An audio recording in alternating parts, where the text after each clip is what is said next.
Today's Talk365TV's extended interview and video podcast is brought to you by Certified Hypnotherapy Training School with wellness team expert Dennis Parker.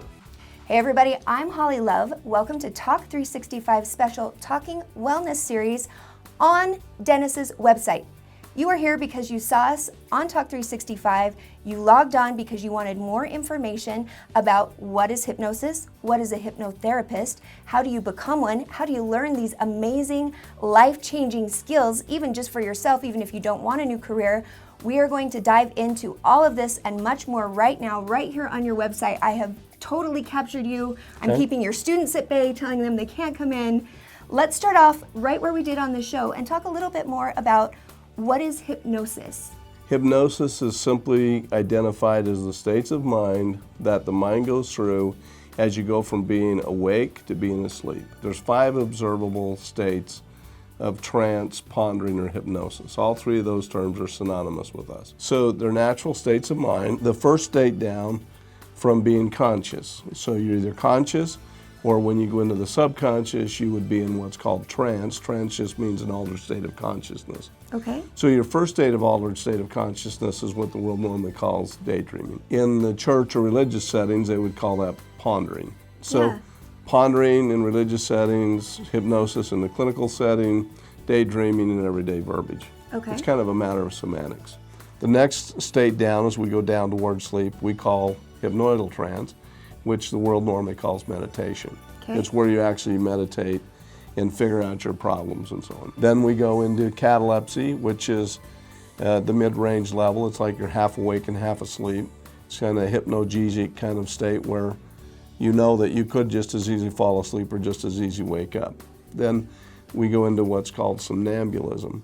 And somnambulism is a state where a person is really off into their imagination. And the dictionary definition of a somnambulist is a sleepwalker.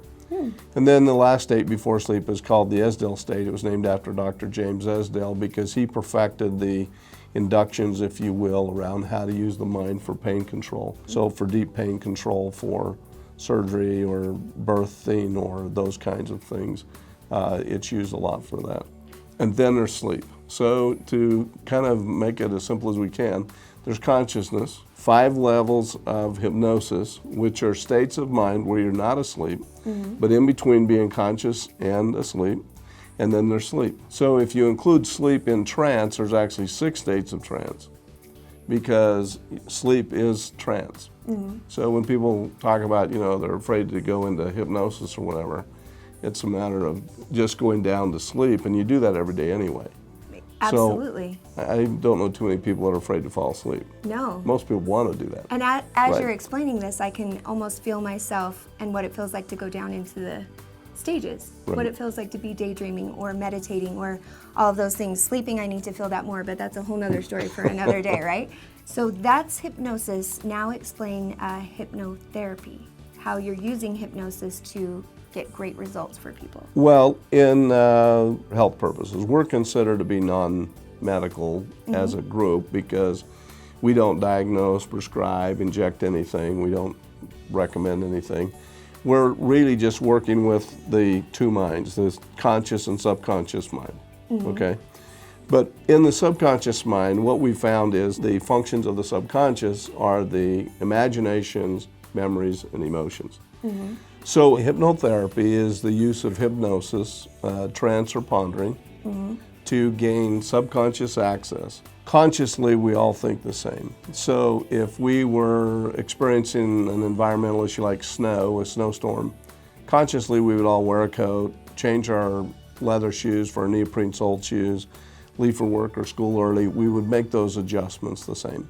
Where our problems in life come in is in our incongruent, rationalized thinking at the subconscious level. So when we have a different set of beliefs at the subconscious level than we have consciously, that puts us in conflict. We have opposing forces now. Sometimes we do what we believe consciously, and then sometimes we'll do what we have lodged in our subconscious. That creates instability. So at that level, that's where people experience stress or discomforts in the form of what people can develop as emotionally induced illnesses or emotionally psychosomatically induced illness. So that's like when you have anxiety, Exactly. you have depression. Yeah. What we're doing in hypnotherapy is we're taking and we're aligning the two minds. Okay. So we want to have the conscious mind be the master or the director, and the subconscious to be in alignment with conscious direction. So we go in with hypnosis as access to the subconscious, and there are different levels and ways to do that. So when we go into that subconscious level, we clean out the thinking errors, and we put the two minds in alignment. So now when the minds are in alignment, now we're in what's called being single-minded. And in a single-minded state, now people can move forward towards their goals, their dreams, without hesitation, inhibitions, procrastination. They're now just in alignment and able to move forward without all of those conflicts. So explain exactly, what does a hypnotherapist do? A hypnotherapist, what constitutes a hypnotherapist, if you will, is a person learns how to have somebody else go into each one of these levels intentionally, and how to maintain them at that level intentionally. And then they know how to match up which therapeutic process works best at each trance level. Okay. So a hypnotherapist is somebody who understands trance, who understands the levels, and understands what therapies can be best accomplished at each level. So basically what you're saying is that is how you are using hypnosis in therapy. It gets really fast results. It's super amazing. It's virtually permanent results. But not all hypnotherapy is created equal, because there's certain categories of it. Let's talk a little bit about that and explain what the difference is between coming to someone like you who can do what you do and what other people are doing. Most people get hung up around, what they see in stage antics, because the stage hypnotist needs to create the illusion that none of these people are in my power. They have to create the illusion of that, just the same as a stage magician has to create the illusion that rabbits come out of hats and pigeons come out of thin air and money comes out of your ear, right? Dang, I thought you were going to pull some out. I know, I was hoping I could do that. All right. Stage. Yeah, so a stage hypnotist is a hypnotist, or you can get a certification as a master hypnotist. That's simply where a person learns how to hypnotize somebody else and has them go down into a level of trance that we just talked about. Yeah, what stage would you say you were in? Like daydreaming, or which of those stages are the hypnotists working in? Those people are normally in the fourth level of hypnosis down, which is called somnambulism. Okay. And a natural somnambulist in the dictionary definition is a sleepwalker. Okay. So these people are normally walking around in a chronic state of trance anyway. And they come up and they want to be part of the show, or they self-select themselves because they want to see what it's like to get the applause or play along. And actually it gives people an excuse to get up and act fun and silly because, hey, I'm hypnotized, I can do Not whatever. my fault. Yeah, exactly. Yeah. So they can have fun with it. And what's amazing, what I've learned from you, is that the stage hypnotist knows how to recognize those people, because those are the ones who are going to give him the best results, Right. or her, and pull them up out of the crowd, and those are the ones they bring in. For the most part, that's who they are. And when they come into the clinic here, we don't necessarily have to hypnotize them because they're pretty much already in trance. We dehypnotize them. Interesting. Yeah, so we do really about as much dehypnosis as we do hypnosis. How do people live in that state? Well, there's more and more people doing that all the time. I like to say that we've raised 2 generations of what I call adrenaline junkies.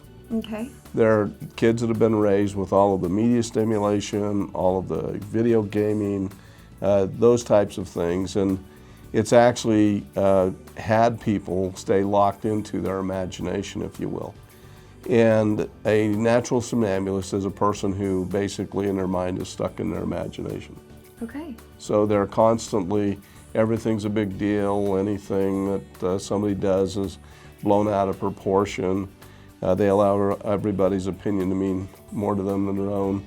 There's some characteristics around that, and there's also physical signs of trance. When we have them relax in the chair, they'll demonstrate some physical signs that also demonstrate that they're in that state.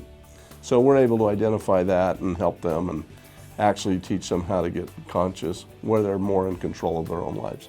Now the next level, as far as what people can learn to do with hypnosis, would be suggestion. Yes. And what's that?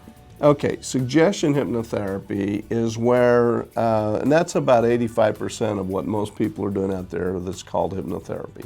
What that does is that we're all acting out of our most predominant thought. Mm-hmm. Our most predominant thought around any given thing is what drives our behavior, okay?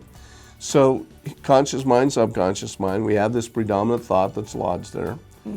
And as the thought is lodged at this level, people will have them, a hypnotherapist will have them go into trance, get trance access to the subconscious, and then normally what it does is it overlays the existing predominant thought with a new predominant thought. Okay. That's what affirmations are all about, autosuggestions, metaphor, stories, scripts, guided imagery are all about replacing if you can, but generally what happens is you get an overlay. That's why you can buy a tape and do it at home, right? Yeah. So as long as you're listening to the tape and you keep that as your most predominant thought at that point, then you will make those changes accordingly. But the problem is if the underlying original fixed idea or belief system is still in place, even though you've overlaid it and you're now acting out in a new way, if you receive a stimulus back that's similar to what happened in the original belief and it's still intact, then that becomes a more predominant thought again, and people go back and act that out again. It undoes it. You're back at square one. So now you're back at square one again. And so some people have been to hypnotherapy, as they call it, and they've gotten results for a while, and they say, well, yeah, it worked for like 3 or 4 months. And then it just kind of quit. Well, what happens is they had a new stimulus that reactivated the underlying belief. That became the most predominant belief again, and now they act out again with what they did before. It's kind of what happens in yo-yo dieting kind of thing. And as you mentioned, you said that's like 80% of what people are doing out there and calling hypnotherapy, but it is not necessarily the fullness that is hypnotherapy here and what it's capable of doing. And that's the clinical hypnotherapy, and that's where it's really cool. Yeah, in clinical hypnotherapy, we're doing what we would call an age regression and different Gestalt techniques and so on. What that does is that, again, gives us access to the subconscious mind, but now we have processes to go back and find out what is that original belief. And we want to go down and we want to destructure, reframe, alter the perception of those memories, if you will, and clean out the weeds of the garden of our mind, we call it sometimes. So we want to go ahead and pull all these weeds out first. So we get all the weeds cleaned out, and now we want to use suggestion, hypnotherapy, and so on to implant those new predominant thoughts. At that level. At that level, where they're no longer in conflict with existing beliefs. Now it becomes more permanent, as you like to say, because there's not this dual structure still in place for the same behavior. We've weeded out the old one, we've implanted the new one, and now people will act out of that, and that becomes more permanent. This leads me to talking a little bit about you and why you're different here at the Certified Hypnotherapy Training School. Okay. Because, like we said, there are people who are doing hypnotherapy, so perhaps you have had a chance with one of these tapes and you're like, oh gosh, it didn't help, I didn't lose a pound, I didn't quit smoking, or I didn't feel that much better, or you've actually gone to someone like you mentioned and a few months down the road, those behaviors are back. It is because they are not doing it at the level that you do. You take it even a step further, which is where you at the Certified Hypnotherapy Training School and being Dennis Parker and doing this for the last 25 plus years, you have discovered your own set of protocols. It is what makes you unique, and it's called Positive Mind Management. It's exclusive to Certified Hypnotherapy Training School. It is your discovery, and it has to do with the imagination, how the imagination affects our emotions, and how our emotions drive our behaviors. And if we can control those three, we can eliminate the things we don't like about our behaviors. So let's talk about positive mind management, because this is your baby and it's what makes you amazing. Okay, what we do differently and what we're claiming our discovery is, or my discovery we've written books about and so on, is that we've come to what we believe is a more fuller, richer understanding of the subconscious mind. So in the subconscious mind, there's basically 3 compartments, if you will. There's the imagination, the memories, and our emotions. And what we've learned is that we've learned how to teach people to manage their imagination. And the net effect of managing the imagination is that if you turn the imagination up or you amplify an image, a thought, a remembrance, whatever, that effect is to also simultaneously turn our emotions up. So when we turn our emotions up, now we're also driving more extreme natures of any behavioral issue that is attached to that imagination. So we've learned how to turn the imagination up, and we've also learned how to teach people to turn their imagination down. And when they turn it all the way down, they can turn it off. Therefore, they're also shutting the emotion off. And so that control mentally is one of the huge component differences of what we've learned to do here, and we teach as a unique skill, a mental skill used as a tool, both with clients and teach our students how to teach others to do that through the school. You bringing this knowledge to the table doubles and triples the results first and foremost for people coming in and seeking therapy, which is amazing in itself. But what is amazing to me is that you can duplicate it, you can teach it. So tell me about how you teach hypnotherapy here at the school. Well, we teach hypnotherapy in all of those forms. So the first thing that a person learns is to be a hypnotist. So they learn again how to put people into trance, how to maintain that level of trance, and how to have them go from state to state at their direction and the person's will to do so. And they learn to be a hypnotist. The next part of the training again is learning suggestion hypnotherapy and how to implant those thoughts, but usually they're an overlayment again instead of a original thought that changes behavior, and we went over that. The third part is clinically going down and destructuring, reframing, eliminating, pulling out the roots of the original belief, and then overlaying it is really the best way to have that done. Mm-hmm. And then the mind management skills, again, that we just talked about in teaching a person how to manage their mind, meaning manage the mind at both the conscious and the subconscious levels. Mm-hmm. The first thing a person has to understand, first of all, is what is consciousness. Mm-hmm. And in that process, we're dehypnotizing people, we're not hypnotizing them. Mm-hmm. Then we also teach them how to utilize their subconscious, manage their imagination, alter the perceptions of their memories. That collapses emotional content. Mm-hmm. With the emotions collapsed or changed, now that's what alters behaviors. And you are calling that positive mind management. Positive mind management, when we teach them how to manage their mind in a way that they can be completely in control of their emotions. And you teach every student that comes in here, whether they want to go out and become a certified hypnotherapist and use it as a career, or you want to come in and just learn how to do this in your everyday life, how to use it with your teams, on your Salesforce, whatever it is that you do, it will better your occupation as well as better yourself, obviously. But on the side of if people want to become a certified hypnotherapist, tell me about the certifications. I mean, is it considered a legitimate occupation? Yes, it's a legitimate occupation. Hypnotherapy is a certifying occupation, not a licensed occupation, meaning that we're considered to be non-medical, even though we've described great medical or health benefits that come from doing this work. We don't inject anything, we don't diagnose, we don't prescribe, so on. So we've never had to be licensed, and that's nationwide. Mm-hmm. Okay. But the certificates that we offer here at the school are from the American Council of Hypnotist Examiners. They're one of the oldest and largest certifying organizations of hypnotherapy in the United States. Our certificates are recognized in all 50 states and 20 other countries, and they're considered to be the real deal because a person can also get with our certificate professional liability insurance or malpractice insurance. So it is a legitimate profession. We have all the credentialing there is to have around hypnotherapy, so to speak. Mm-hmm. The other thing that's legitimate around the school is that we are registered and bonded in the state of Utah through the Department of Commerce. Okay. We are a post-proprietary secondary school of hypnotherapy, meaning we're a trade school of hypnotherapy.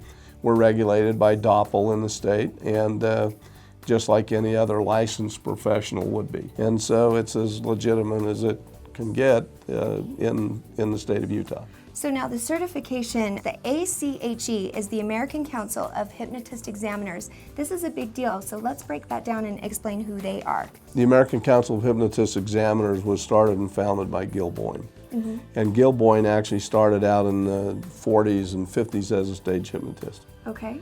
What he learned, though, over years of doing that was that people would accept suggestions for improvement.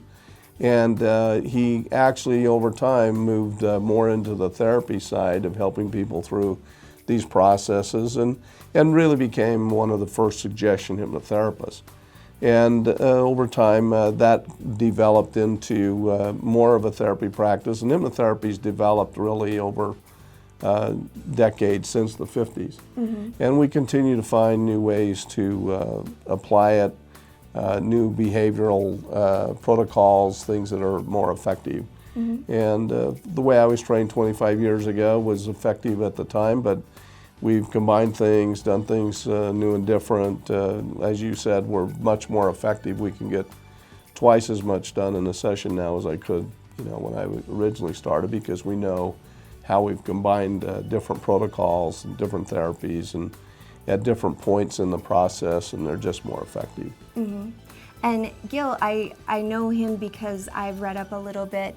He was basically the hypnotherapist to the stars originally. He was the ones who helped really famous, prominent singers and actors be able to get over their fears and phobias and be able to sing out and hit those high notes, and he did amazing things in his lifetime. And now, if you log on to your website, you can basically find the drop down and see about the certifications there, and there's an incredible video I would tell you to go watch. It is the now president of the center who is getting a hernia operation entirely on his own with no anesthesia, just using self-hypnosis. Right. Dr. John Butler is now the president of ACHE. He is from London, England. He has more credentials and people, I don't even know what half of his letters mean. But I know that he teaches people how to dissect brains and do all kinds of things at the University of London. But he's been involved in hypnotherapy now for about as long as I have. We met originally probably about 20 years ago. But Dr. Butler has perfected a lot of pain control issues with just the mind, and watch him actually have a hernia operation with no anesthetic other than self-hypnosis, and watch him use his mind to completely block pain. It's the same process as we teach here at the school to teach women how to have painless childbirthing and so on.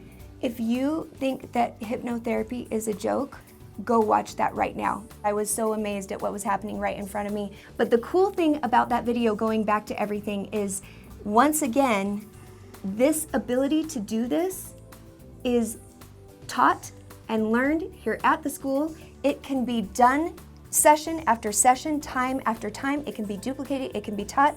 So if you're having problems that you can't get over and you want to get over them finally, I would say get in here to the Certified Hypnotherapy Training School and learn how to do it once and for all, and get a new profession while you're at it.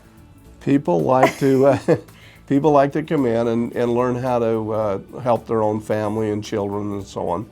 In non-certifying students, we allow people to come through and just learn these clinical skills at a much reduced rate. So you can come and take that budget that you have, basically, is what you're saying, where you were going to go to some seminar or go and do something that would be continued education for your life, self-betterment. You can come take these classes and combine that budget with your therapy budget and do it all in one. Yes, you could. And we have people who do. We have a lot of other people who are adding it as an adjunct to their current profession. One of them are massage therapists. Massage therapists who are getting older, so to speak, hands starting to hurt and it's starting to bother them. And one lady told me, I need as many massages now as I give to keep going. I've heard that. Yeah, it takes a toll on the body, but they come in and now they learn hypnotherapy and they're learning a new way to help their current client base. And so they're extending their services in other ways through what they do. We have executives, nurses, different people come in for different purposes. They want to learn behavioral modification with groups. So one of the things I've done in my former life was be a sales manager over a large sales force, and so I've learned to use it to help people overcome the fears and phobias of picking up that 50-pound phone or being willing to call their neighbors and actually tell them, this is what I'm doing, how do you overcome those natural fears of rejection and fear of failure and so on. All those are very well addressed with what we do. And a lot of those people come in and they realize that as they're in the school, their time in the school is all therapy because we're watching it, doing it, and they get to clean up their own problems as they go through the school, and then by the time they're done, they're certified, they have a new career, and they can go out and be effective at helping other people as well. You have a guy right now who is a trainer at a gym, and he wants to really take it to the next level, and he wants to use it in helping people lose weight because there are so many aspects to that. keeping people back. You've got a senior right now who is just dynamic. Senior in high school, by the way, might I mention. I know my cousins, and they've graduated early and they've started taking cosmetology school or learned how to become a professional stylist so they could do hair and get paid a better wage, not flip burgers.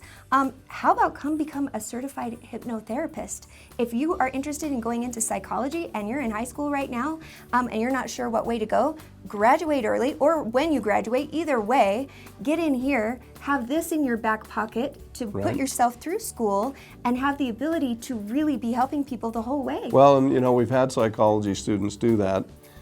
We have a neuropsychology student who just did that 2 years ago. And she got her certificate, opened her practice, and I think she was working as a bank teller somewhere for $12 or $15 an hour. And after she graduated, she found she didn't have any problem getting clients just from her fellow students. And she now makes $75 an hour, and she can do in a couple of hours what it took her part-time, long time to make the same amount of money. Yeah, and she's happy because she's helping people and she's doing what she loved to do, which is help others. Yeah. Yeah. I think that way is the most powerful overall, because honestly, if I would have really understood that going in, I would have just taken the school right out of the gate. Because I think I sat there and I thought you were just magic. You're still welcome. Oh, I'm still taking the school, trust me. Okay. We're making that happen. That is a no-brainer. But just originally starting out, I knew what we were doing worked. I would always walk away from our sessions feeling better, happier, stronger, more equipped for life, clear in my head. I mean, I left here feeling amazing, which you said is part of your certification, is people who are certified hypnotherapists from your school have to be able to create those results every single time. So let's talk competency, because that is an additional certification that you add on and require, and you have a whole set of your own. So let's go there. Right. So to get their ACHE certification, they have to pass a written, a oral, and a practical exam. But beyond that in the school, what we say is we want to make this about competency. So to do that, we do several things that are different than other schools. First thing is that in addition to the trainings that's required by ACHE, we allow students to re-audit really as often as they want, free. So they pay me once. Amazing. They pay me once. They can go through the course 2 or 3 times. We've had some who have. Most people learn better by repetition. The other thing that we do is we have what we call our school video library, where there's about 1,200 hours of additional trainings, live sessions that students can go watch and learn from, and that's included in their package. The other thing we do is that on any school night, for the first half hour of every night, is open for questions from me for students who are now practicing hypnotherapists, and maybe they did a particular session, they had a problem. They call me up in those hours, and I'm always available to do online coaching. And people call in that certified 3, 4, 5 years ago. They still know that time slot is when to do it, and I'll answer all of their questions and still give them regular coaching with their sessions, because we want the public to get the benefit that we're talking about and protect the reputation of hypnotherapy as taught here at the school. And we want people to represent themselves well.